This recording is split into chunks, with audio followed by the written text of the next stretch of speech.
नमस्कार, आप देख रहे हैं पाटलिपुत्र बिहार समाचार। आज 4 मार्च है, दिन बुधवार। आइए जानते हैं बिहार की 25 फटाफट बड़ी खबरों को। और इस न्यूज़ को आप किस जगह से देख रहे हैं, हमें कमेंट बॉक्स में ज़रूर बताएं।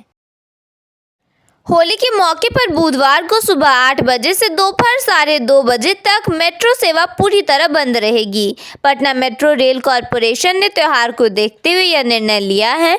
दोपहर 2:30 बजे के बाद से रात 8 बजे तक मेट्रो का परिचालन सामान्य रूप से किया जाएगा। बिहार के किसान अब धीरे धीरे हाईटेक हो रहे हैं। हाईटेक खेती में सिवान राज्य भर में सबसे आगे है, जबकि सारण दूसरे नंबर पर है। नालंदा, मुजफ्फरपुर और वैशाली के किसान भी नई तकनीक अपना रहे हैं। इसके साथ ही शेखपुरा, अरवल, लखीसराय और मुंगेर के किसान अभी कम संख्या में हाईटेक हो पाए हैं। पूरे बिहार में अतिक्रमण हटाने के लिए अभियान शुरू कर दिया गया है। परिवहन विभाग की ओर से आदेश मिलते ही जिलों में बुलडोजर एक्शन देखा जा रहा है। अतिक्रमण हटाने का मुख्य उद्देश्य लोगों को जाम से छुटकारा दिलाना है। बिहार में 8 मार्च को महिला रोजगार दिवस मनाया जाएगा। सभी जिला मुख्यालयों में कार्यक्रम आयोजित किए जाएंगे। जानकारी के मुताबिक इस दिन महिला उद्यमियों को प्रोत्साहित किया जाएगा। साथ ही रोजगार को लेकर कुछ टिप्स भी दिए जाएंगे।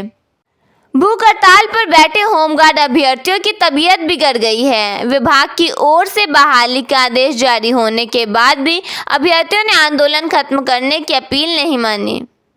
बिहार की दोनों बिजली कंपनियों साउथ और नॉर्थ बिहार पावर डिस्ट्रीब्यूशन ने 13,000 करोड़ रुपए के भारी भरकम बकाये को वसूलने के लिए कमर कस ली है। होली का त्यौहार खत्म होते ही पूरे प्रदेश में डिसकनेक्शन अभियान तेज कर दिया जाएगा। अधिकारियों ने साफ कर दिया है कि जिन उपभोक्ताओं ने लंबे समय से बिल जमा नहीं किया है, उनके कनेक्शन काटने में अब कोई ढिलाई नहीं बरती जाएगी।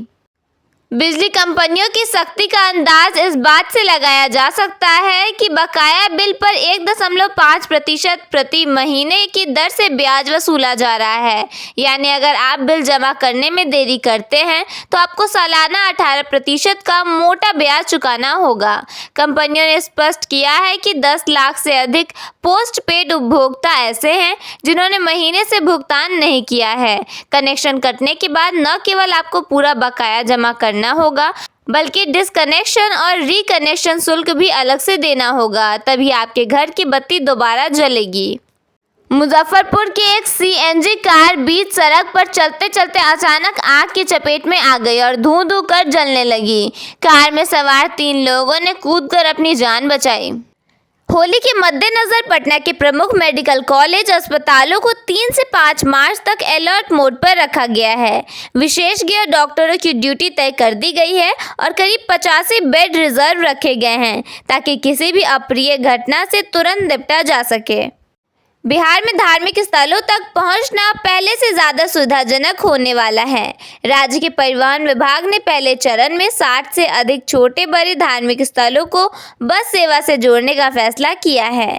15 मार्च के बाद इन रूटों के लिए आवेदन मांगे जाएंगे और जल्द ही बस सेवा शुरू करने की तैयारी है।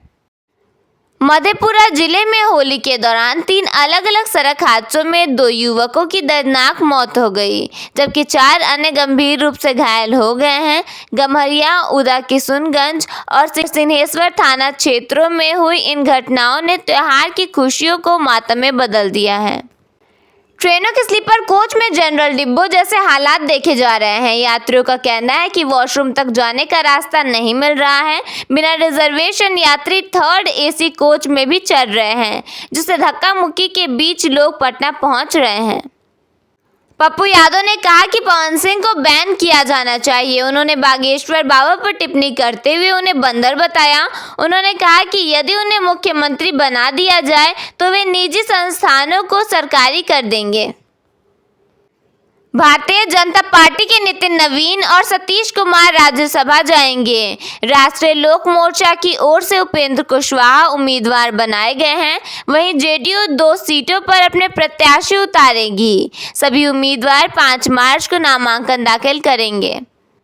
निशांत कुमार 5 मार्च को जेडीयू ज्वाइन कर सकते हैं। मंत्री श्रवण कुमार ने कहा कि वे जल्द ही राजनीति में आएंगे। इस खबर के बाद पार्टी कार्यालय में जश्न शुरू हो गया है। बिहार सरकार ने राज्य में नए सरकारी मेडिकल कॉलेज अस्पतालों के निर्माण को लेकर बड़ा फैसला लिया है। अब ये मेडिकल कॉलेज लोक निजी भागीदारी यानी PPP मोड पर बनाए जाएंगे। 7 निश्चय पार्ट 3 के तहत अगले 5 वर्षों में चरणबद्ध तरीके से इन परियोजनाओं को पूरा करने की योजना है। फिलहाल सहरसा और गोपालगंज में मेडिकल कॉलेज खोलने की प्रक्रिया तेज हो गई है। ईरान इजराइल युद्ध के दौरान बेतिया के कैप्टन आशीष लापता हो गए हैं। बताया जा रहा है कि मार्च को इनके जहाज पर मिसाइल गिरी थी। इस घटना की जानकारी एजेंसी ने फोन कर उनकी पत्नी को दी। होली में बिहार आने के बाद अब वापस लौटने वालों की भीड़ रेलवे स्टेशन पर उमड़ने वाली है। यात्रियों की होने वाली संभावित भीड़ को देखते हुए 58 अतिरिक्त स्पेशल ट्रेनें चलाने की घोषणा की गई है। ये ट्रेनें दानापुर, पटना समेत अलग अलग स्टेशनों से चलेंगी। यह जानकारी पूर्व मध्य रेलवे के मुख्य जनसंपर्क अधिकारी सरस्वती चंद्र ने दी है। कृषि विभाग की रिपोर्ट के अनुसार इन जिलों के किसान बिहार कृषि ऐप के जरिए फसलों के रेट की जानकारी ऑनलाइन प्राप्त कर रहे हैं। नज़दीकी बाजारों में फसलों के भाव का डिटेल देख रहे हैं। शिकायत भी ऑनलाइन ही दर्ज करा रहे हैं। खेती के लिए ज़रूरी तापमान, वर्षा, हवा की स्पीड की जानकारी खुद से प्राप्त कर रहे हैं। सरकार की नई योजनाओं और कार्यप्रणाली के बारे में तत्काल सूचना प्राप्त कर रहे हैं। किशनगंज के पोठिया इस्लामपुर मुख्य सड़क पर फाटी पोखर तालाब के पास सोमवार देर रात एक कार अनियंत्रित होकर तालाब में गिर गई। इस भीषण हादसे में 3 लोगों की मौके पर ही मौत हो गई, जबकि अन्य 4 गंभीर रूप से घायल हो गए। वाहन में 7 लोग सवार थे। बिहार के सभी जिलों में आज सुबह से ही तेज धूप निकली हुई है। मौसम विभाग के अनुसार अधिकतम तापमान में 3 से 4 डिग्री सेल्सियस तक बढ़ोतरी दर्ज की जा सकती है।